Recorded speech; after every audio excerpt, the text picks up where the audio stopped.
Okay, today's little challenge, I'm going to talk you through a 5-minute plank. I've got a timer running somewhere. Siri's got it going for me. So I'm going to pop in this position and just talk you through what I'm thinking about, what I'm feeling as I do this. All right, here we go. So I'll make sure that at least you can tell I'm not cheating. Okay, perfect. I think we're right about 5 minutes. So I get in position. It's mainly making sure my shoulders are driving past my wrists. And so I'm in, arms are pretty much straight up and down. Okay, that's key here. Next I'll kind of scan. So I'll go from my toes into my ankles, through my knees, and then up the legs a little bit. So depending on what I've done or what I did the previous day, I'm gonna feel tight somewhere in my body. Now, the key to making this effective is to not focus on what hurts, focus on, what I can do, right? And so a lot of times with planks, if we're doing it together and I distract you, time goes much quicker, okay?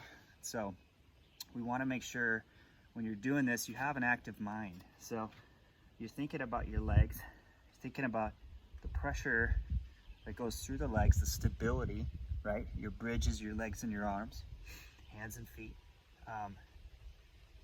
And then just taking that tension up into the core, right? So the core is tight. I'm not overly flexed because I want to do this for time. And I'm in proper position. I don't want to drop my hips, not good. Okay, I want to keep them up, right? So I keep them as planed up as I can. If you've got any sort of wrist issue, this can be done holding dumbbells. You can also drape the hands over the side of something so the fingers elongate. Common use there is going to be like yoga bricks, yoga blocks. They're effective. But here, we got leg tension. We're working probably through the second minute. I think we're about to start, about to work into minute 3. So I start to feel it a little bit. And, for me, it's in my wrists and then a little bit up into my shoulders. I've been paddling a lot. So paddling is back, upper trapezius, right down into your glutes. It's a lot of posterior work, a lot of core oblique work as well, upper abs. So there's some fatigue there with that, but I'll just reset. So legs. Make sure I'm loose in the neck. Tension through the thumbs. Tighten the chest. Flexing the core.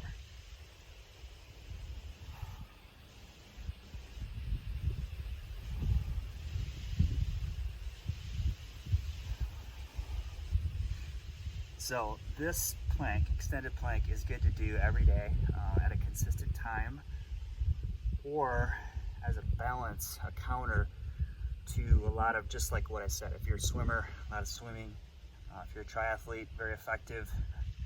Anything where you're doing a lot of compression on the body, or paddling where you're doing a lot of pulling and not a lot of pushing. Isometric holds, so I just brought my feet close together, just changing my foot position. Isometric holds are good at hardening the body without building size, right? So a lot of people don't want to get big and bulky.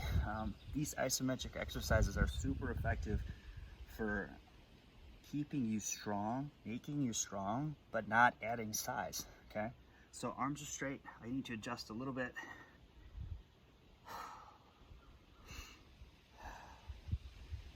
Now I feel it in the shoulders a tad bit, mainly because I'm still driving forward, right? Still leaning into the shoulders. They're flexing, okay? Chest is strong. I've got about a minute left, so I'm just gonna focus and readjust my hands just a little bit. Good form.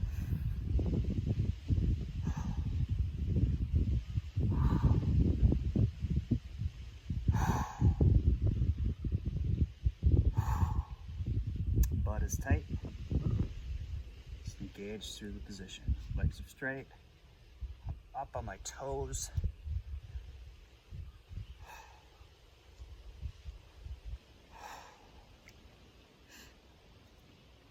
Always adjust your feet and shift a little bit, but just stay tight.